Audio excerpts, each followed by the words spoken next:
الرحمن الرحيم. يا أيها الذين آمنوا إذا ضربتم في سبيل الله فتبينوا ولا تقولوا لمن ألقى إليكم السلام لست مؤمنا تبتغون عرض الحياة الدنيا فعند الله مغانم كثيرة كذلك كنتم من قبل فمن الله عليكم فتبينوا إن الله كان بما تعملون خبيرا. اس آیات کے نزول کے متعلق دو واقعات، کئی واقعات ہے. ایک واقعہ ترمذی میں ہے اور دوسرا واقعہ بخاری میں ہے، موجود ہے. ایک واقع ہے بنو سلیم کی طرف رسول اللہ صلی اللہ علیہ وسلم نے صحابہ کرام کا ایک وفد بھیجا، ایک لشکر بھیجا جو چند آدمی کے اوپر مشتمل تھا، یا ایک جماعت بھیجی. تو بنو سلیم کے جو لوگ ہیں وہ ادھر ادھر بھاگنے لگے. ان میں سے ایک چرواہا تھا یا بنو سلیم کے ساتھ تعلق رکھتا تھا. وہ آدمی آگے بڑھا، ان کے پاس کچھ بکریاں تھی. تو اس آدمی نے سلام کیا، تو انہوں نے سلام کا جواب دیا اور اس کو پکڑ کر قتل کر دیا. اس کے پاس جو بکریاں تھی وہ مال غنیمت کے طور پر لے لی. مدینہ منورہ پہنچے تو دوسرے جو ساتھی تھے انہوں نے اس بات کو غلط جانا. رسول اللہ صلی اللہ علیہ وسلم کی بات پیش ہو گئی. رسول اللہ صلی اللہ علیہ وسلم نے اس پر بڑے خفگان کا اظہار کیا. اس میں اسامہ بن زید امیر تھے اور ان کو فرمایا کہ حل شققت قلبہ، آپ نے اس کے دل کو پھاڑ کر دیکھا تھا کہ اس نے کلمہ اپنی بکری اور اپنی جان بچانے کے لیے پڑھا تھا، یا وہ مسلمان ہو چکا تھا، مومن تھا. اس پر اسامہ بن زید رضی اللہ تعالیٰ عنہ بھی بہت بڑے نادم اور پشیمان ہو گئے. اور بعض روایات میں ہے کہ انہوں نے کہا کہ کاش میں آج کے دن مسلمان ہوتا. آج کے دن مسلمان ہوتا کا مطلب یہ ہے کہ آج کے دن اگر میں مسلمان ہوتا تو مجھ سے یہ والا واقعہ سرزد پیش نہ آتا، اسی لیے کہ یہ واقعہ تو چند دن پہلے پیش آیا ہے. دوسرا واقعہ بخاری میں ہے، مختصراً ہے، دوسری احادیث کی کتب میں تفصیلی ہے. حضرت مقداد بن اسود رضی اللہ تعالیٰ عنہ کو رسول اللہ صلی اللہ علیہ وسلم نے امیر بنایا اور ایک جماعت دے کر بھیجا. تو وہاں پر ایسا واقعہ پیش آیا کہ قوم کے باقی لوگ بھاگ گئے. ایک آدمی اپنے سامان کے ساتھ موجود تھا. جیسے یہ قریب ہو گئے تو اس نے سلام کیا، تو انہوں نے کہا کہ اس کی گردن اڑا دو. ختم کر دیا، سامان لے لیا. دوسرے ساتھیوں نے کہا کہ آپ نے بہت غلط کیا، ہم رسول اللہ صلی اللہ علیہ وسلم کو بتائیں گے کہ یوں واقعہ پیش آیا. رسول اللہ صلی اللہ علیہ وسلم نے اس پر بھی بہت زیادہ یعنی خفگان کا اظہار کیا. مقداد بن اسود رضی اللہ تعالیٰ عنہ اپنے اس مسئلے کے اوپر بڑے نادم اور پشیمان ہو گئے. اس کے علاوہ بھی واقعات ہیں، لیکن یہ دو واقعات حدیث میں ہیں، اور ہو سکتا ہے کہ دونوں واقعات کے نزول کے بعد پھر یہ آیت نازل ہوئی ہو، دو ورود کے بعد یہ آیت نازل ہوئی ہو. اس آیت میں کیا ہے؟ اس آیت میں یہ ہے ایمان والوں کو حکم دیا جا رہا ہے کہ جب تم اللہ کے راستے میں جہاد کے لیے جاتے ہو، کسی قوم کے ساتھ تمہاری مدبھیڑ ہوتی ہے، ٹکر ہوتی ہے، لڑائی اور جنگ ہوتی ہے، تو وہاں پر جا کر تحقیق کر لو کہ آیا یہ لوگ مومن ہیں یا مومن نہیں ہے. اور ویسے بھی سحری کے بعد لوگوں کے اوپر عام طور پر حملہ کیا جاتا تھا، اور یہ انتظار اسی لیے کیا جاتا تھا کہ سنو اس بستی سے کوئی اذان کی آواز آتی ہے کہ نہیں. اگر آتی تھی تو اس بستی کو مسلمانوں کی بستی سمجھ کر چھوڑ دیا جاتا تھا. تو تحقیق کر لو. دوسرے کہ اگر کوئی آدمی تمہارے سامنے اپنا اسلام پیش کرے، تمہیں سلام کر دے، تو اس کے اسلام کو تم قبول کر لو. ابھی پیچھے اس کی کیا صورتحال ہے وہ جانے اور وہ اللہ جانے. لیکن ظاہری طور پر جس آدمی نے کہا کہ میں مومن ہوں تو اس کے ایمان کو مانا جائے، میں مسلمان ہوں تو اس کے اسلام کو قبول کیا جائے. اسلام کے قبول کرنے کے بعد اگر کوئی آدمی مسلمان ہے تو آپ اس کے اوپر ہاتھ نہیں اٹھا سکتے کہ اس کو قتل کر دے. اگر آپ نے ہاتھ اٹھا کر قتل کر دیا تو اس کی سزا کل والے آیت میں گزر گئی ہے، وَمَن يَقْتُلْ مُؤْمِنًا مُتَعَمِّدًا، تو اس کا جو بدلہ ہے جہنم میں ہمیشہ رہے گا، اللہ کا اس کے اوپر غضب ہوگا، اللہ کی اس کے اوپر لعنت ہوگی، اس کے لیے درناک عذاب تیار کر رکھا ہے. اسی وجہ سے یہ کوئی معمولی بات نہیں ہے. اب سوال یہ پیدا ہوتا ہے کہ کیا کوئی آدمی مسلمان ہو جائے تو مسلمان ہونے کے بعد کلمہ کافی ہے اس کے بچنے کے لیے، یا باقی اعمال بھی ہے؟ دیکھیں دو چیزیں ہیں. ایک یہ ہے کہ ایک آدمی کی زندگی آپ کے سامنے ہے کفر کی، اس نے اسلام کا کلمہ پڑھا اور وہ مسلمان ہوا، تو اب وہ مسلمان سمجھا جائے گا. کب تک مسلمان سمجھا جائے گا؟ جب تک اس کو اس کے بدن سے کفر والی زندگی دوبارہ سانس یعنی سرزد نہ ہو. اگر اس کی زندگی سے دوبارہ کفر باہر آنے لگے گا تو پھر اس کفر کی وجہ سے اس کو کافر کہا جائے گا. لیکن وہ کفر ہو، یہ نہیں ہے کہ آپ کے نزدیک کفر ہو، میرے نزدیک کفر ہو، بلکہ وہ حقیقی معنی میں کفر ہو، ورنہ اس کو مسلمان سمجھا جائے گا. اس کو کہتے ہیں مستور الحال، جس کے حالت پوشیدہ ہے، اس کے حالت کا پتہ نہیں ہے. وہ کفر کیا چیز ہے؟ وہ کفر یہ ہے کہ جو اللہ رب العزت کے نازل کردہ احکامات ہے اس کا انکار کر دے، یا جو اللہ رب العزت کے نازل کردہ عقائد ہیں ان عقائد میں سے کسی عقیدے کا انکار کر دے اور وہ صراحتاً کر دے، تو پھر جا کر وہ کفر ہوگا، ورنہ وہ کفر نہیں ہوگا. گمراہی ہو سکتی ہے، کفر نہیں ہو سکتا. تو یا ایھا الذین آمنوا، اے ایمان والو، اذا ضربتم فی سبیل اللہ، جب تم سفر کرتے ہو اللہ کے راستے میں جہاد کے لیے، اور ادھر جا کر لوگوں کے ساتھ تمہارا سامنا ہوتا ہے، تو فتبینوا، پس تم خوب تحقیق کر لو.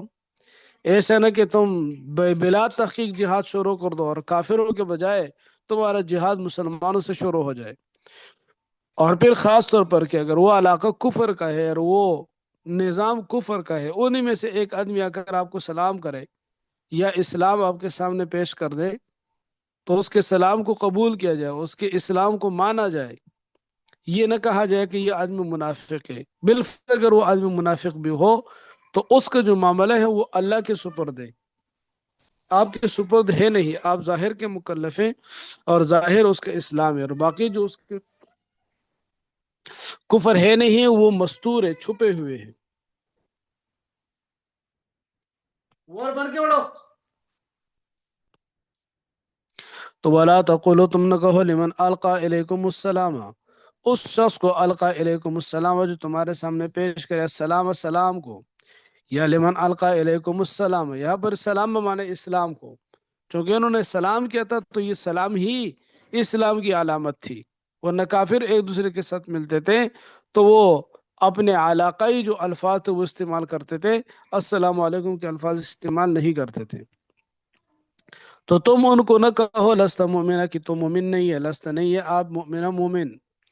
تب تغون عارض الحیات الدنیا، تم تلاش کرتے ہو دنیاوی زندگی کا سامان، یعنی تمہارا کیا خیال ہے؟ تم نے اس کو قتل کر دے کافر سمجھ کر کہ یہ اپنے مال کو بچانا چاہ رہے ہیں، اور ہم اس مال کو بچنے نہیں دیں گے، ہم ہر صورت میں اس مال کو حاصل کریں گے. تو تب تغون عارض الحیات الدنیا، تم دنیاوی زندگی کے تلاش کے لیے گئے ہو، سامان چاہیے تمہیں. فعند اللہ مغانم کثیرہ، پس اللہ کے پاس بہت سارے غنیمت ہے، غنیمتوں کے ذخیرے ہیں اللہ کے پاس موجود ہے. مغانم کثیرہ یہ قیامت کے اعتبار سے ہے، یا مغانم کثیرہ کہ تم نے سمجھا کہ یہ مال غنیمت ہمیں ملا، بھائی اس کو چھوڑ دو. تم یہ جو مال غنیمت ہے اگر اس موقع کے اوپر نہیں ملا، کسی اور موقع کے اوپر اگر کسی کافر نے چالاکی کی اور اس چالاکی کی وجہ سے اپنا مال تم سے بچا لیا، پھر تمہیں افسوس ہو کہ دیکھو اس نے تو چالاکی کی وجہ سے اپنا مال ہم سے بچایا، تو کوئی مسئلہ نہیں. فعند اللہ مغانم کثیرہ، اللہ کے پاس بہت ساری مالی غنیمتیں ہیں، کسی اور مقام سے دیں گے. اور یہ بات عام اصول کے متعلق، یعنی عام زندگی کے اصول میں بھی یہ بات شامل ہے. وہ میں فلان جگہ خرید لیتا تو مجھے اتنا فائدہ ہوتا، اور شکر ہے میں نے وہ نہیں خریدا ورنہ اتنا نقصان ہوتا. تو جب آپ نے اللہ کے اوپر توکل کی اور کچھ خرید لیا تو آگے مستقبل کا علم آپ کے پاس نہیں ہے. میں وہ خرید لیتا، میں یہ خرید لیتا، میں تو فلان کام کر لیتا، ڈنگان کام کر لیتا. یہ آپ کے علم میں نہیں ہے، آپ اس کا مکلف ہی نہیں ہے۔ اس بنا پر اگر آپ نے کوئی ایسی جگہ خرید لی، کوئی ایسی چیز خریدی کہ جس میں کوئی نفع نہیں ہوا، اس پر اللہ کا شکر ادا کرے۔ ہو سکتا ہے دوسری چیز خرید لیتے، اس میں کوئی اور آزمائش آ جاتی۔ تو فعند اللہ مغانم کثیرہ کذالک کنتم من قبل، کذالک کنتم اسی طرح تم تھے من قبل اس سے پہلے، یعنی جیسے یہ آدمی آ کر تمہیں سلام کر رہا ہے اور سلام کرنے سے پہلے یہ اسلام کو نہیں سمجھتے تھے، تو تم بھی ایک زمانہ تم پر بھی ایسا آیا تھا کہ تم بھی اسلام کو نہیں سمجھتے تھے۔ رسول اللہ صلی اللہ علیہ وسلم آئے اور انہوں نے تمہیں اسلام سکھایا، تم اسلام سمجھ گئے۔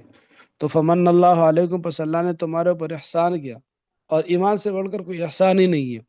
فتبینوا، لہٰذا پس تم خوب تحقیق کر لو، بلا تحقیق، یہ نہیں کہ نہیں یہ تو اس نے ظاہری پڑھا ہے، یہ اپنے آپ کو بچا رہا ہے۔ ان اللہ کان بما تعملون خبیر، یقینا اللہ تمہارے اعمال کے اوپر خبردار ہے۔ اب اس سے ایک شبہ پیدا ہوتا ہے، شبہ یہ پیدا ہوتا ہے کہ یہ جو مجاہدین پھر جہاد میں جاتے ہیں اور ان سے پھر غلطیاں ہو جاتی ہے اور ایسے لوگوں کو مارتے ہیں کہ جو قتل کے مستحق نہیں ہے، تو پھر تو ان کا اجر ضائع ہوا، اس سے بہتر ہی کہ آدمی جہاد نہ کرے۔ تو اللہ نے فرمایا کہ یہ بھی شیطان کا وسوسہ ہے کہ پھر بہتر ہی ہے کہ آدمی جہاد ہی نہ کرے۔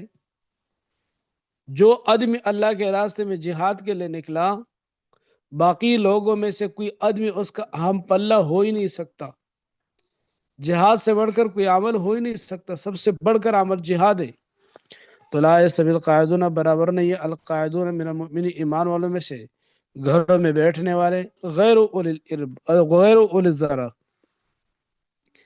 جبکہ وہ عذر والے نہ ہو، ضرر والے نہ ہو، ضرر بمعنی عذر، وہ عذر والے نہ ہو، معذوری والے نہ ہو، یعنی گھروں میں بیٹھے ہوئے ہیں، جہاد نہیں کر رہے۔ ایک تو گھروں میں وہ لوگ بیٹھے ہوئے ہیں جو جہاد پہ نہیں جاتے، جو معذور ہے، نظر کم ہے، بڑھاپا ہے، کوئی بیماری ان کو لاحق ہے، درپیش ہے۔ ایک تو وہ لوگ ہیں، دوسرا وہ لوگ ہیں کہ وہ صحیح سلامت ہے، ان کے لیے ایسا کوئی عذر نہیں ہے، اور وہ بھی باقی لوگ جہاد کے لیے جا رہے ہیں، گھروں میں بیٹھے ہوئے ہیں۔ تو غیر اولی الضرر، کہ وہ ضرر والے نہ ہو، عذر والے نہ ہو، معذوری والے نہ ہو، یہ لوگ برابر نہیں ہو سکتے۔ والمجاہدون فی سبیل اللہ، اور اللہ کے راستے میں جہاد کرنے والے، بِأَمْوَالِهِمْ وَأَنفُسِهِمْ، اپنے مال اور اپنے جانوں کے ساتھ۔ ایک آدمی اپنے مال اور جان لگا کر اللہ کے راستے میں گیا ہے، اور دوسرا آدمی اپنے گھر میں بیٹھا ہوا ہے، ادھر ہی اپنے مقامی مسجد میں نماز پڑھ رہا ہے۔ تو کوئی آدمی کہے کہ یہ دونوں برابر ہے، سوال ہی پیدا نہیں ہوتا۔ ایک آدمی اللہ کے راستے میں جہاد کر رہا ہے، ایک آدمی مدرسے میں ہے، اس نے پوری زندگی گھر سے، والدین سے، بہن بھائی سے الگ گزاری۔ ایک آدمی اللہ کے راستے میں تبلیغ میں جا رہا ہے اور سفروں کے اوپر سفر کر رہے ہیں، مختلف لوگوں سے مل رہے، گھر بار سے دور ہے، اس سفر کے اندر بیماری آتی ہے، مشقت آتی ہے، گرمی سردی آ جاتی ہے، تو ان تمام گھریلو خدمات اور نعمتوں سے محروم ہے۔ تو یہ جو محلے کی مسجد میں نماز پڑھنے والا ہے، یہ اس کے ساتھ اجر میں برابر ہوگا، سوال ہی پیدا نہیں ہوتا۔ اسی وجہ سے اللہ نے فرمایا لا یستوی القاعدون، برابر نہیں یہ بیٹھنے والے لوگ ایمان والوں میں سے، غیر اولی ضرر، کی معذوری والے نہ ہو، والمجاہدون فی سبیل اللہ، جہاد کرنے والے اللہ کے راستے میں اپنے مال اپنے جانوں کے ساتھ، یہ برابر نہیں ہو سکتے۔ تو فضل اللہ المجاہدین فضیلت دی ہے اللہ نے جہاد کرنے والوں کو، بِأَمْوَالِهِمْ وَأَنفُسِهِمْ، اپنے مال اور جانوں کے ساتھ، علی القاعدین، بیٹھنے والوں کے اوپر، درجتاً، ایک درجے کی۔ تو کیا سارے لوگ پھر جہاد میں جائیں، اور جو پیچھے والے لوگ ہیں تو یہ پیچھے ہی ہیں؟ تو اللہ نے فرمایا کہ نہیں، یہ جو گھروں میں بیٹھے ہوئے ہیں، اپنے دنیاوی ضروریات کو بھی پورا کر رہے، اور جو حقوق العباد ہے اس کو بھی پورا کر رہے، حقوق اللہ کو بھی پورا کر رہے، ان کو بھی اجر ملتا ہے۔ وَكُلًّا، اور سب کے ساتھ، وعد اللہ الحسنى، اللہ نے بھلائی کا وعدہ کیا ہے، اچھائی کا وعدہ کیا ہے۔ یہ نہیں ہے کہ صرف ان لوگوں کے ساتھ ہے، لیکن بھلائی اور اچھائی میں جو درجات ہے وہ تفاوتی درجات تو رہے گا، اور جب تفاوتی درجات کی بات آتی ہے، بلندی درجات کی بات آتی ہے، تو وفضل اللہ المجاہدین علی القاعدین، اور اللہ نے فضیلت دی ہے جہاد کرنے والوں کو علی القاعدین، بیٹھنے والوں کے اوپر۔ کتنی فضیلت دی؟ اجرا عظیما، اجر عظیم کی، اجر عظیم کی کوئی حد نہیں ہے، اتنی فضیلت اللہ نے جہاد والوں کو دی ہے۔ اس وجہ سے حدیث میں بھی ہے لغدوۃ فی سبیل اللہ اور راحۃ خیر من الدنیا وما فیہا، کہ اللہ کے راستے میں ایک گھڑی گزارنا وہ دنیا اور جو کچھ دنیا کے اندر ہے ان سب سے بہتر ہے۔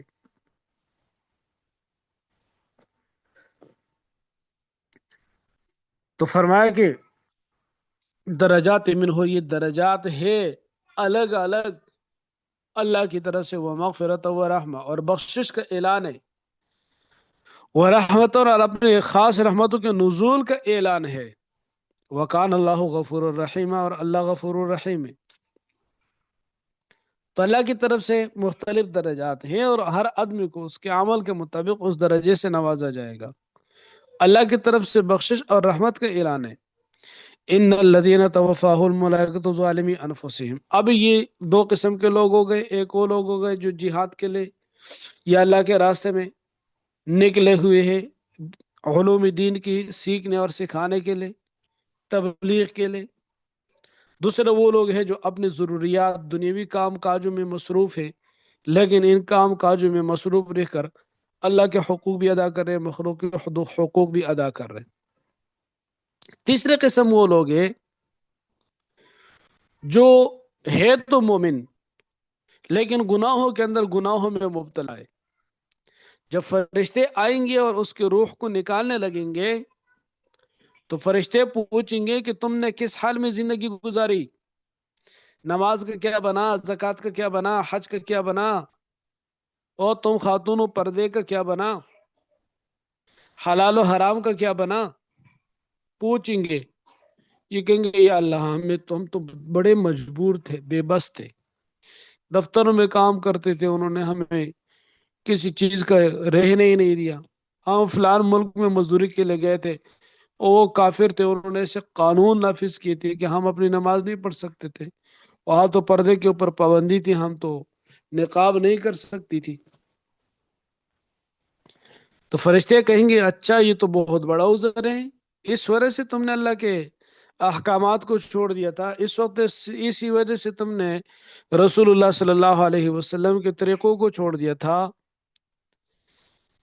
اگر وجہ یہی ہے تو کیا دنیا کے اندر صرف وہی جگہ تھی جس جگہ پر تم رہ کر اسلام کے اوپر عمل پھیرا نہیں ہو سکتے تھے؟ دنیا کے اندر کوئی اور جگہ نہیں تھی کہ تم ادھر چلے جاتے، تمہاری نمازیں بھی ٹھیک ہو جاتی، تمہارے خواتین کو پردے کی اجازت بھی ملتی، تم اختلاف سے بھی بچتے، تم گئے کیوں نہیں؟ اور پھر وہ ان کی پٹائی شروع کریں گے کہ یہ جو آزار ہے یہ کافی نہیں ہے۔ جیسے آج کل ہم نے آزار بنائے، نہیں وہ پورا خاندان چل رہا ہے تو کیا کرے، شادی ہے تو ہم تو خاندان سے تو نہیں کٹ سکتے نا، وہ والدین کہہ رہے تو سب کو تو چھوڑ سکتے، والدین کو تو نہیں چھوڑ سکتے نا۔ دیکھیں بچوں کو بھی خوش رکھنا چاہیے، ابھی کیا کریں، ہم تو بڑے ہو گئے، بچوں کی بھی کچھ نہ کچھ مرضی کرنی چاہیے۔ وہی والدین کا حکم بھی خدا کی نافرمانی میں نہیں مانا جاتا، شوہر کا حکم بھی اللہ کی نافرمانی میں نہیں مانا جاتا۔ تم خاندان کی بات کرے، خاندان گمراہی کے اوپر جمع ہوا تو کیا تم وہی گمراہی کو اپناؤ گے؟ یہ تو شعیب علیہ السلام کی قوم والی بات ہو گئی۔ شعیب علیہ السلام کی قوم والوں نے شعیب علیہ السلام سے کہا کہ اگر آپ کے خاندان کا خیال نہ ہوتا، آپ کا خاندان بڑا شریف خاندان ہے، بڑا شریف گھرانہ ہے، اگر آپ کے گھرانے کا خوف یعنی خیال نہ ہوتا تو ہم آپ کو رجم کر لیتے، پتھر مار مار کر۔ تو شعیب علیہ السلام نے جواب میں کہا تم یہ بتاؤ کہ خدا زیادہ معزز ہے یا میرا خاندان زیادہ معزز ہے؟ تمہیں میرا خاندان کا خیال ہے، تمہیں خدا کا خیال نہیں ہے۔ تمہیں میرے خاندان سے حیا آتی ہے، تمہیں خدا سے حیا نہیں آتی۔ یہاں پر بھی یہ مسئلہ ہے کہ خاندان کا خیال ہے، فلان کا خیال ہے، تو کیا خدا کا خیال نہیں ہے، خدا کے رسول کا خیال نہیں ہے؟ یہ خاندان خدا کے رسول سے زیادہ معزز ہے، یہ خدا سے زیادہ معزز ہے۔ تو ان الذین، یقیناً وہ لوگ توفاہم الملائکۃ، جن کے روح نکالتے ہیں فرشتے، ظالمی انفسہم، اس حال میں کہ وہ لوگ اپنے اوپر ظلم کرنے والے ہوتے ہیں۔ تو قالو، فرشتے روح نکالتے وقت ان سے پوچھتے ہیں فیما کنتم، کس حال میں تھے تم دنیا میں، زندگی کیسے گزاری، تم تو فسق و فجور کے اندر مبتلا تھے۔ قالو، تو یہ لوگ کہیں گے عذر پیش کرنے کے لیے کہ کننا مستضعفین فی الارض، ہمیں کمزور سمجھا جاتا تھا زمین میں، کننا مستضعفین، ہم بے بس تھے، فی الارض، زمین میں ہم کچھ نہیں کر سکتے تھے، بس مجبور تھے، پابندی تھی تو ہم بھی پابندی کے اندر جکڑے ہوئے تھے۔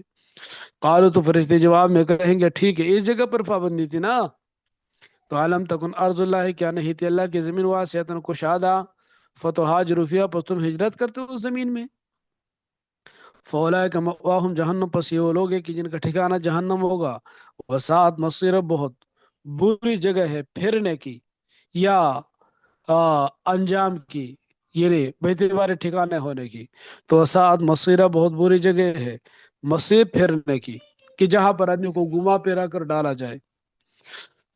تو یہ جو آزار ہے یہ ہمارے اپنی طرف سے گڑے ہوئے آزار ہے، قیامت کے دن ایسے آزار نہیں چلیں گے۔ الا المستضعفین من الرجال، تو سارے لوگ تو طاقت نہیں رکھتے نا، اب تو پوری دنیا تقسیم ہو گئی ہے اور باؤنڈری متعین ہو گئی ہے، یہ میرا ملک ہے، یہ تمہارا ملک ہے، میں آپ کے ملک میں نہیں آ سکتا، آپ میرے ملک میں نہیں آ سکتے، اس کے لیے کچھ کاغذی کارروائی کرنی پڑے گی، قانونی طریقے سے جانا پڑے گا، قانونی طریقے سے وہاں پر جاتے ہیں تو اس کے لیے اچھے خاصے پیسے لگتے ہیں، یا کہ اگر ہجرت کرتے ہیں ایک علاقے سے دوسرے علاقے تک، اس کے لیے صحت چاہیے، وہ دونوں چیزیں موجود نہیں ہیں، تو کیا یہ آدمی پھر بھی گناہگار ہے؟ تو فرمایا ہاں، یہ آدمی گناہگار نہیں ہے، اس لیے کہ اس آدمی کا عذر حقیقی ہے، اور وہ جو دوسرا آدمی ہے اس کا عذر جو ہے وہ حقیقی نہیں ہے،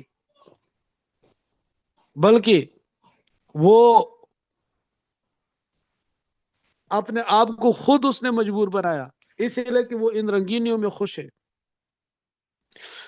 تو فتحاجر فیہا، تو اس کے اندر جو ہجرت ہے وہ ہے کیا چیز؟ ہجرت، ہجرت اسی کو کہتے ہیں کہ دین کی وجہ سے ایک علاقے کو چھوڑنا، دوسرے علاقے جانا، تاکہ میرے دین کے اور میرے ایمان کی حفاظت ہو جائے۔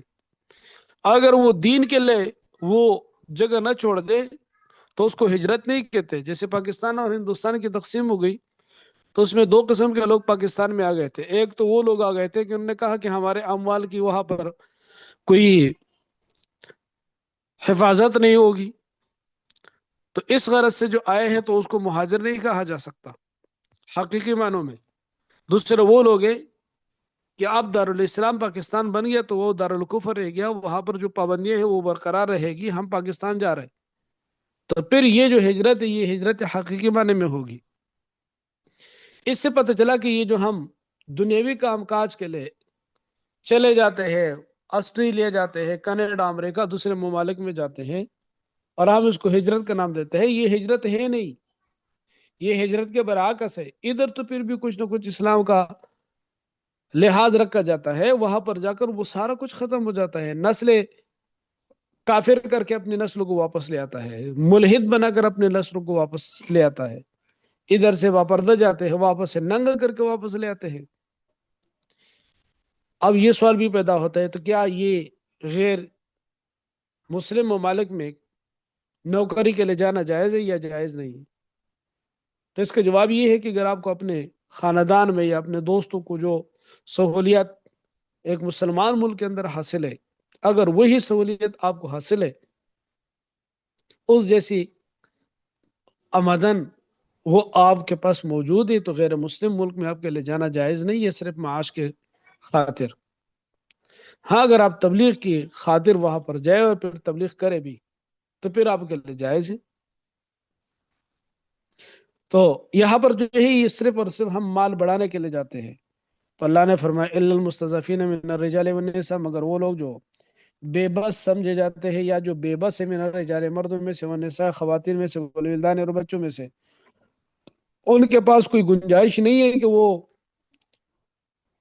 اپنے ملک کو چھوڑ دے دوسرے ملک جائے، وہاں پر ٹہر جائے اور اپنے ایمان کی حفاظت کر لے۔ لا یستطیعون، وہ طاقت نہیں رکھتے، حیلۃ، کسی تدبیر کرنے کی، کہ کوئی تدبیر کرے یہاں سے نکلے، ولا یہتدون سبیلا، اور وہ نہیں جانتے صحیح طریقے سے راستے کو، کہ